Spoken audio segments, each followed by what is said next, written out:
Regresamos con la hora clave.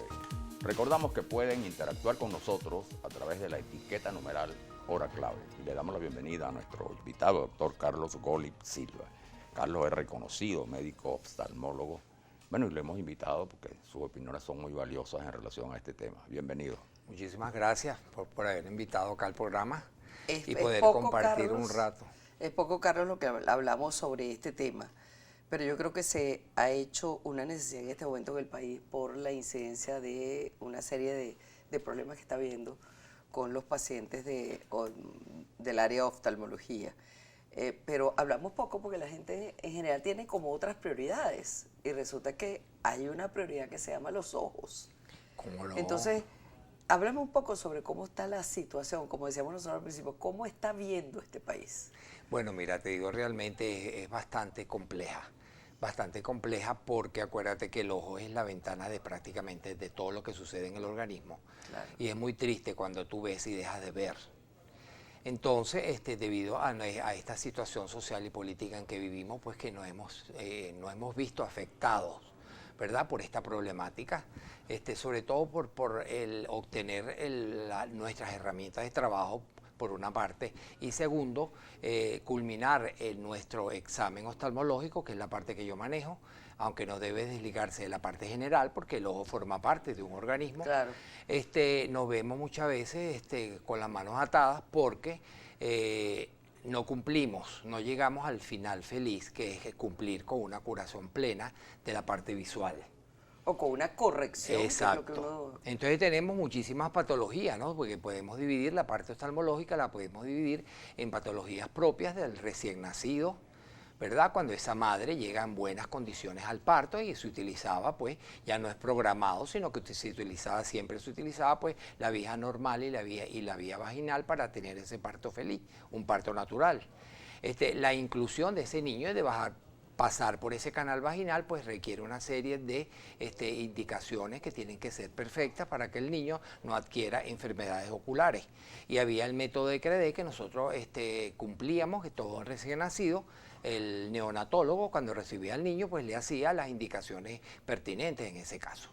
Después pasamos a la edad de la parte de preescolar, que es de lactante preescolar, y después tenemos la parte escolar, adolescente, adulto y después la parte senil. Prácticamente la parte senil, que es esa parte joven porque uno debe sentirse, no hay edad ni hay tiempo. La juventud prolongada. Exactamente, la juventud prolongada. Pero hay patologías que nos preocupan. Ahora, hay patologías, de acuerdo a lo que te estoy entendiendo, que pueden incubarse incluso antes del niño nacer. ¿Cómo no?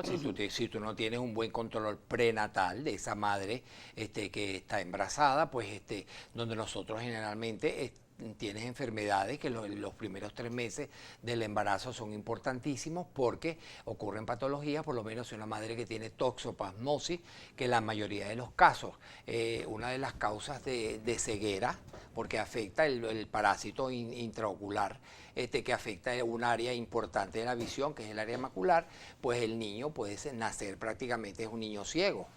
Después tienes otra serie de patologías, por lo menos las enfermedades eruptivas, sarampión, rubiola, toda esa serie de enfermedades que el primer trimestre de embarazo inclusive siempre eran indicaciones de interrumpir el embarazo para evitar que el producto no llegara en las condiciones adecuadas. Pero sin embargo, eso no es lo que nos llega a diario a la consulta a nosotros. Muchas veces ya cuando nos llega a la consulta la persona que ha sufrido de toxoplasmosis in útero, es el niño que nace, se trata inclusive, pero a ti se te puede tratar, pero la lesión queda. Entonces son pacientes que vienen, son pacientes que cuando tú le haces el examen ocular, notas que la visión es bastante deficiente o prácticamente es nula, que es lo que nosotros llamamos, uno de esos casos que llamamos lo que llamamos ambliopía, que es la pérdida de la visión por una causa existente o una causa que está ajena a ese trayecto y a ese desarrollo de ese nervio óptico que va del ojo al área central, al área cerebral especialmente, donde hay una interrupción en esa vía óptica. Entonces hay múltiples enfermedades. Ahora, mira, Carlos, en este momento, ¿cuáles son las patologías más frecuentes en las consultas? Y lo que crees tú que deben ser prioridad para la atención, tomando en cuenta el contexto del país, como hemos dicho. Sobre todo, háblanos, Carlos, en la línea de la pregunta que está haciendo Manuel Felipe, háblanos un poco de tu experiencia, porque tú estás en un sitio muy interesante, Sí, que ve cómo no. muchas personas al día, que es una obra social importantísima en Venezuela, como es el Centro Social Don Bosco, en donde llegan tantos pacientes. Entonces tú ahí puedes tener una visión muy amplia de cómo está sufriendo el país desde el punto de vista oftalmológico, cuáles son las patologías más frecuentes y cuáles son las dificultades más frecuentes de los pacientes. Bueno, mira, yo llegué a Don Bosco hace 18 años por una dama del directorio que era paciente mío en privado cuando yo estaba en privado. Realmente es una labor encomiable, una labor tenaz, una labor muy bonita porque uno ve el resultado. Acuérdate que somos un equipo integral, nosotros somos profesionales que hemos dedicado a esa parte social que es tan importante. Bueno, no solamente en Don Bosco, porque yo también tuve la oportunidad de trabajar en el Pérez Carreño muchos años, coordinador de posgrado, en instituciones del Estado, en diferentes hospitales, y y donde me formé, que fue el Clínico Universitario.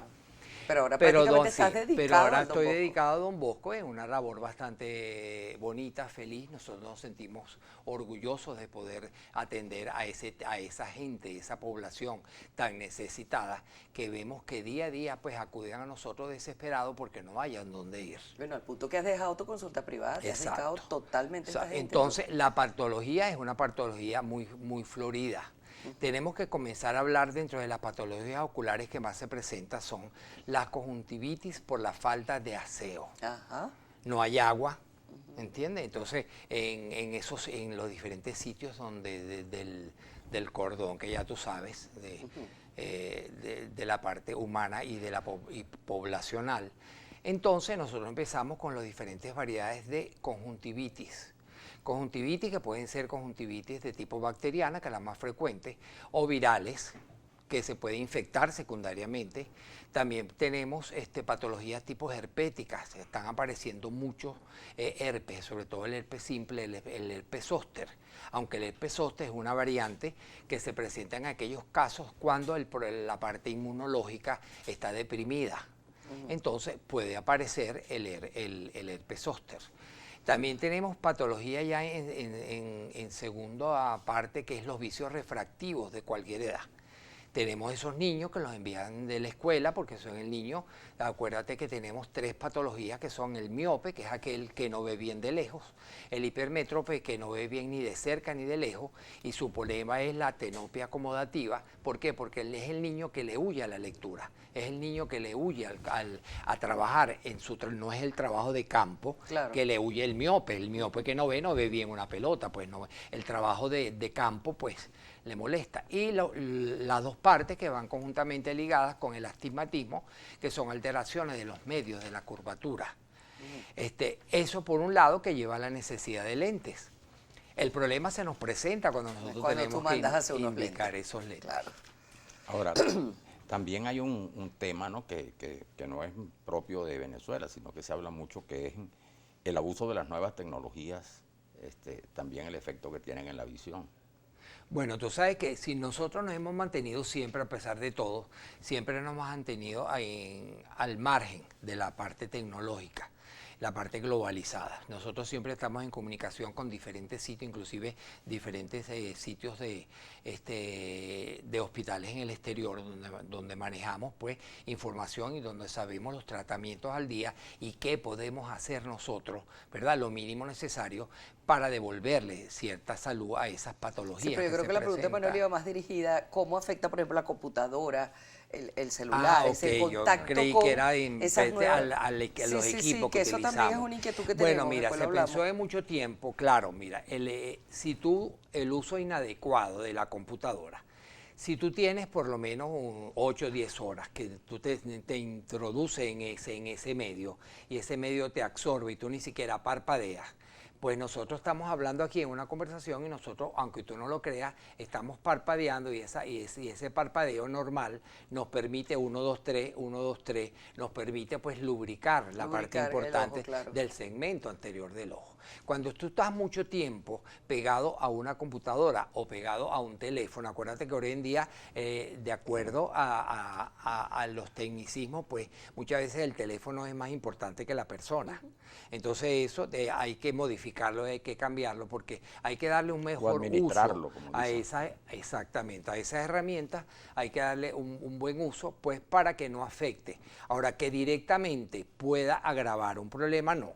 Si tú eres miope y si tú eres hipermetro, pues tienes una catarata, pues esto no te va a hacer a ti que se te adelante o que el defecto te aumente o se quite, porque simplemente no, son herramientas de trabajo que hay que simplemente hacerlas, saberlas usar, pues, Ahora, darle el uso ¿qué necesario. recomendaciones recordarías tú? Porque uno más o menos las sabe, pero no las pone en práctica porque a uno se le olvida. Es decir, yo paso mucho tiempo en la computadora y me gustaría saber qué hay que hacer para reducir el impacto de todo eso. Bueno, existen ejercicios oculares que han existido toda la vida.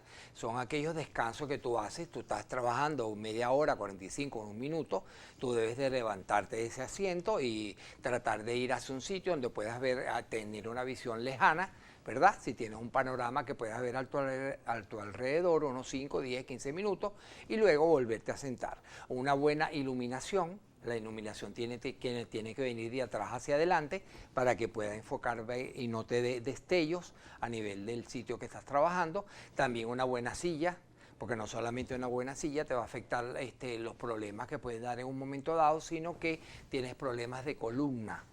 Entonces son aquellas personas pues que necesitan adecuadamente también todos ese tipo de herramientas, ¿verdad? Para tener una mejor visión y una Y las mejor lágrimas visualización. artificiales no son buenas para Las lubricar lágrimas también. artificiales son muy importantes, son importantísimas y hoy en día, sobre todo dependiendo de la edad. No tanto en cualquier edad. Las lágrimas artificiales normalmente se indican ya después de los 40 años, porque entonces aparece especialmente en el sexo femenino lo que llamamos nosotros el síndrome de ojos secos, que no solamente a nivel ocular, que se seca, ¿verdad?, la lágrima, sino a nivel general en el sexo femenino, porque hay resequedad de piel y mucosas. Eso se puede tratar con lágrimas artificiales, donde actualmente tenemos escasez en el mercado de las lágrimas. Sí, señor. Antes teníamos cualquier variedad, no te voy a nombrar nombres tipo comerciales. de gotas, pero no esa que se llaman lágrimas. No, hay otro tipo de gotas con nombres comerciales muy precisos. Ya a nosotros se nos olvidó el vademecum del petitorio de los nombres comerciales, porque generalmente hay que mandar lo que exista en el mercado, lo que hay en el mercado para poder lograr. Hay lágrimas artificiales, ¿verdad?, que tienen cloruro de benzelconio, que es irritante, por eso es que hay gotas, no solamente en las lágrimas, sino algunas gotas en el tratamiento oftalmológico que uno les indica y el paciente nota que cuando se las pone le pica o le arde mucho el ojo. Le arde, claro. Entonces hay que tomar mucho en cuenta, sobre todo, cuando vamos a indicar esas cosas. Perdóname, pero estoy en este momento muy preocupada por lo que el impacto pues de todo lo que nos rodea, de toda la crisis que hemos tenido en este aspecto, ¿no?, de oftalmológico. ¿Cuántos de los pacientes que ves siguen realmente los tratamientos? Bueno, yo te digo que la cuarta parte de los pacientes que nosotros atendemos. Por falta de recursos. Por falta de recursos. Muchas veces nosotros nos hacen donaciones, que también vivimos de las donaciones. Cualquier persona que esté interesada está bien recibida, donaciones de medicamentos. Entonces nosotros vemos la persona más necesitada con estudios socioeconómicos, pues le damos los tratamientos, algunos tratamientos. Por lo menos me ha tocado a mí pues indicar antibióticos, que he dado antibióticos, gotas para el glaucoma cuando me han llegado.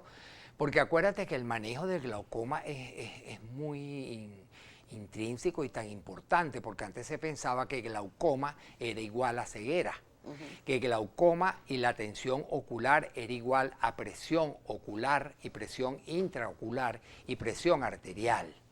No es lo mismo. Claro. Presión arterial tiene que ver con la parte vascular y sistema cardiovascular.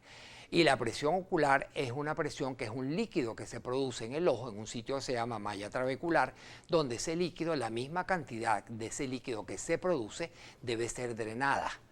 Y eso emite a nivel de un aparato que nosotros tomamos, que es el tonómetro, por aplanación o por indentación también. Nosotros tomamos la tensión y los valores normales es entre 10 y 20. Ya una tensión de 21 milímetros de mercurio hay que estudiarla. Ok. Carlos, se nos ha acabado el tiempo, pero si quiero, bueno, y ni hablar, porque si nos ponemos a hablar de la parte quirúrgica, pues es más real todavía, ¿no?